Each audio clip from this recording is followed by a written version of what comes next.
الا اللہ پڑھ لینا تیرے سارے پاپ ہرا ہو جائیں گے، مٹ جائیں گے۔ یہی تو اللہ کے نبی نے کہا تھا ان الاسلام یہدم ما کان قبلہ، اسلام لے آؤ۔ اسلام کب لایا جاتا ہے؟ جب کلمہ پڑھا جاتا ہے۔ ما کان قبلہ، جتنے بھی گناہ تم نے کیے ہیں سارے کے سارے گناہ معاف ہو جائیں گے۔ جو کلمہ تم پڑھتے ہو وہی تو وہ بھی پڑھتے ہیں، فرق اتنا ہے۔ دلیل کیا ہے؟ تم کھڑی مورتی کی پوجا کر رہے ہو، وہ پڑی مورتی، ایک پڑی مورتی کی ایک کھڑی مورتی کی۔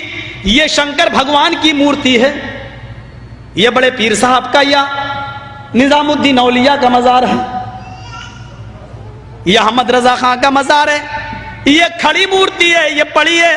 جو کام اس پہ ہو رہا ہے وہی کام تو اس پہ بھی ہو رہا ہے، ورنہ مجھے بتا دو ہندو چنری چڑھائے مورتی پہ تو کافر، تم چادر چڑھاؤ تو پکے مسلمان، وہ ہار ڈالے تو کافر،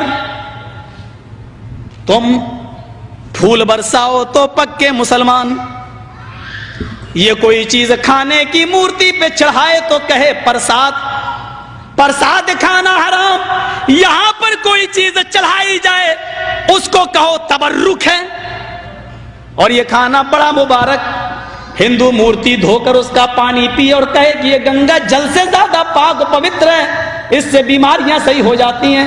مسلمان اور اس کے موقع پر قبر دھو کر پانی اس کے بوتلوں میں بھرے اور کہے کہ اس کے آگے تو زمزم بھی فیل ہے، تو یہ پکا مسلمان۔ جو کام اس پہ ہو رہا ہے وہی کام تو اس پہ ہو رہا ہے۔ اور آج میں فتویٰ دینے کا عادی نہیں ہوں، لیکن آج جذبات میں ہوں، میں یہ فتویٰ دے کے چلا جاتا ہوں۔ میرے پیارے ساتھیوں، اللہ کی قسم، اگر بھارت کے اور پاکستان کے، ہندوستان اور پاکستان کے، ہندوستان کا یہ 20 کروڑ مسلمان اور پاکستان کا وہ 15 کروڑ 10 کروڑ مسلمان، اگر یہ چادر چڑھانے کے بعد، چنری چڑھانے کے بعد، تبرک کھانے کے بعد اگر یہ جنت کے اندر چلا گیا تو کعبے کے رب کی قسم کھا کے کہتا ہوں کہ بھارت کا 60 کروڑ ہندو بھی ایک ایک کر کے جنت میں چلا جائے گا۔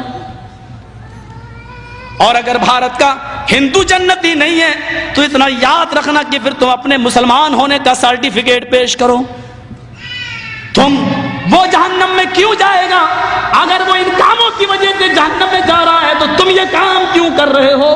تمہارے اندر یہ کام کیوں پائے جا رہے ہیں؟ تم بھی تو وہی کام کر رہے ہو۔ ارے اس نے تو پھر بھی مورتی لگا رکھی ہے، تم نے تو پتہ نہیں کس کو گاڑ دیا اور نام ہی اس کے بدل دیے۔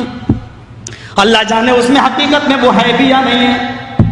مسجد میں ہوں، اللہ کے گھر میں، اللہ کے گھر سے بڑی کوئی جگہ نہیں ہوتی ہے۔ میں نے بنارس میں اپنی آنکھوں سے دیکھا، اپنی آنکھوں سے، ننگا بیٹھا رہتا تھا جے این یو میں،